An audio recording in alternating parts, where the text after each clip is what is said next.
Taxation in India. Taxation in India is the process of levying and collecting taxes from individuals and businesses to fund the government's various activities and public services. It plays a crucial role in the country's economic development and sustainability. Taxes can be broadly classified into two categories: direct tax and indirect tax. Direct taxes. 1. Income tax. This tax is levied on the income earned by individuals and entities during a financial year. 1. The rates vary based on income levels and the type of taxpayer, individual, HUF, company, etc. 2. Corporate tax. It is imposed on the profits earned by companies and corporations registered in India. 2. The rates differ based on the turnover and nature of the entity. 3. Wealth tax. Abolished. In the past, there was a wealth tax levied on individuals and HUFs based on their net wealth, but it was abolished in 2015.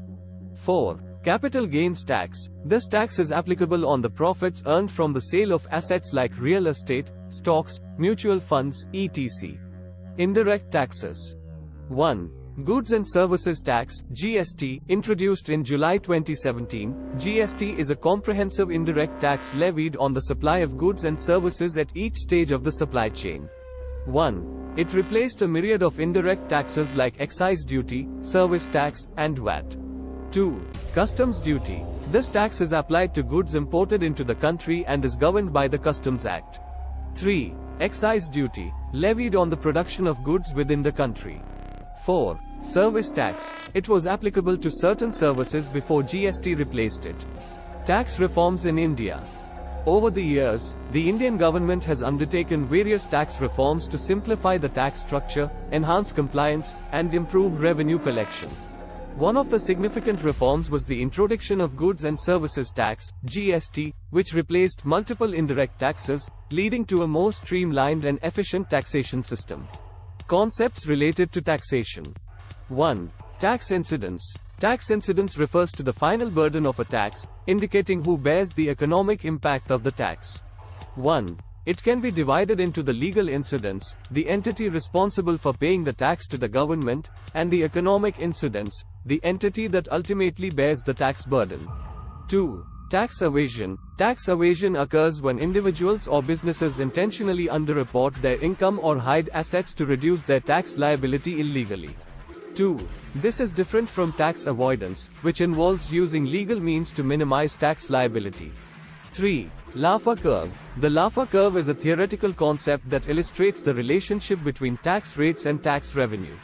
3. It suggests that there is an optimal tax rate at which the government can maximize revenue. 3. If tax rates are too high, it might discourage economic activity and lead to lower tax revenue. 4. CESS and surcharge. CESS and surcharge are additional levies imposed by the government over and above the regular tax rates to fund specific projects or purposes. 4. For example, the government may impose an education cess to fund education initiatives or a surcharge on high-income taxpayers. Example: suppose the government introduces a 2% surcharge on income tax for individuals with an income above a certain threshold. If an individual falls under this category and their regular income tax rate is 30%, they will have to pay a total income tax of 32%, 30% plus 2% surcharge. It's important to note that tax laws and rates can change over time based on government policies and budgetary decisions. Let's explore the concepts of tax incidence, tax evasion, Laffer Curve, and CESS and surcharge with more examples. 1. Tax incidence. Example: let's consider the market for cigarettes. The government decides to impose an excise tax of $2 per pack on cigarette manufacturers. Initially, the cigarette manufacturers bear the burden of this tax as they are required to pay the tax to the government. However, they pass on this tax burden to the consumers by increasing the price of cigarettes by $2 per pack. Before tax, price of a pack of cigarettes, $8.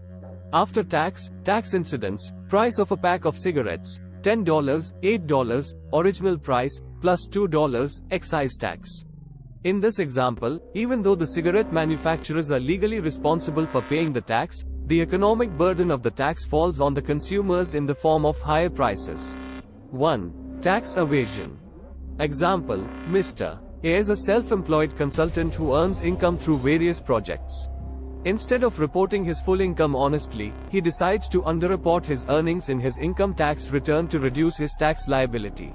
Suppose Mr. A's actual annual income is $100,000, but he only declares $70,000 on his tax return to pay lower taxes. By doing so, he evades taxes on the remaining $30,000. Tax evasion is illegal and can lead to severe penalties and consequences if caught by tax authorities. 1. Laffer Curve. Example, let's consider a country with a high income tax rate of 50%. Due to the high tax rate, some individuals and businesses may choose to work less, avoid reporting all their income, or even move to other countries with lower tax rates to reduce their tax burden. As a result, the government's tax revenue may not be as high as expected despite the high tax rate. To test the Laffer curve, the government decides to reduce the income tax rate to 40%. The lower tax rate encourages more economic activity, leading to increased income generation, better compliance, and more revenue collection for the government. This demonstrates the concept that lowering tax rates beyond a certain point can result in higher tax revenue. 1. CESS and surcharge. Example, to fund a specific healthcare initiative, the government introduces a health cess of 1% on all goods and services. Let's say a smartphone costs $500. Calculation before cess, cost of the smartphone, $500. After applying health cess, 1%, cess amount, $500 by 1% equals $5 total cost of the smartphone after cess, $500 plus $5 equals $505. In this case, the cess of 1% is added to the cost of the smartphone, and the total price increases by $5. These examples illustrate how various aspects of taxation work in practice and how they can impact individuals, businesses, and the government's revenue collection. It's important for governments to strike a balance between tax rates, compliance, and economic incentives to ensure effective taxation and revenue generation.